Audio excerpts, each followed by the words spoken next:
Bakit hindi ako nagpo-focus sa murang presyo? Nung nagsisimula pa lang ako magbenta, iniisip ko palagi, siguro kapag mura ang presyo ng offer ko, mas marami akong makukuha ang customer. Parang ang simple lang ng logic, di ba? Kung mura, bibilhin, period. Pero alam mo kung ano nangyari? Ang dami kong naging customer na reklamador. Yung tipong tatawaran ka pa kahit sobrang baba na ng presyo mo. Tapos kapag hindi mo agad na ibigay yung gusto nila, sila pa ang unang magagalit. Feeling ko kahit anong gawin ko, hindi sila masaya eh. Doon ko na-realize ang sinasabi ng marami na cheap prices attract cheap customers.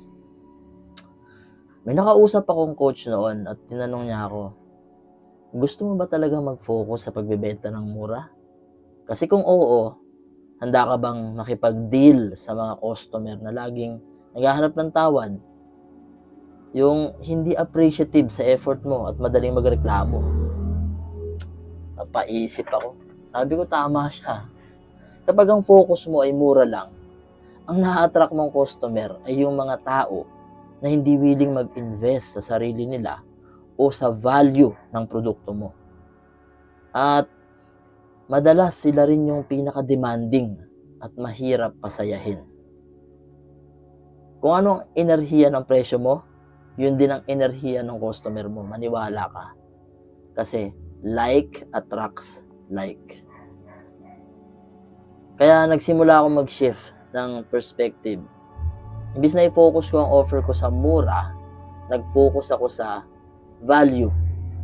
Kung ano ang may bibigay ng produkto o serbisyo ko para masolusyonan ang problema ng customer ko. Isang araw, nagbenta ako ng mas mataas na presyo. Nag-offer ako ng mataas na presyo. Isang service package na mas detalyado at may kasamang support. Nagulat ako dahil may bumili agad. Ang una ko tanong sa sarili ko, bakit kaya sila nag-invest kahit mahal to? Ang simple lang pala ng sagot. Hindi sila nakatingin sa presyo. Nakatingin sila sa resulta. Yung customer na bumili, hindi reklamo ng reklamo. In fact, sila pa ang pinaka-thankful at masaya sa serbisyo ko. Ito yung realidad sa murang presyo. Kapag murang presyo mo, o dun ka nakafocus sa murang presyo, ang mensahe mo sa mundo ganito, ito lang ang halaga ko. O kaya naman, hindi worth it ang offer ko sa mas mataas na presyo. At ang makikita mo resulta, mga customer na tingin din sa'yo, hindi worth it. Kaya ang tanong ko sa sarili ko nun, anong gusto kong klaseng customer na maa-attract sa offer ko?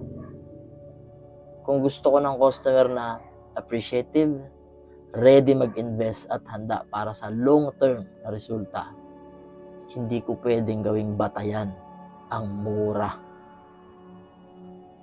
Kaya kung nagbebenta ka ngayon at palagi mong iniisip na kailangan mong pababain ang presyo para makabenta, tanungin mo muna sarili mo, ano bang klaseng customer ang gusto mong makuha?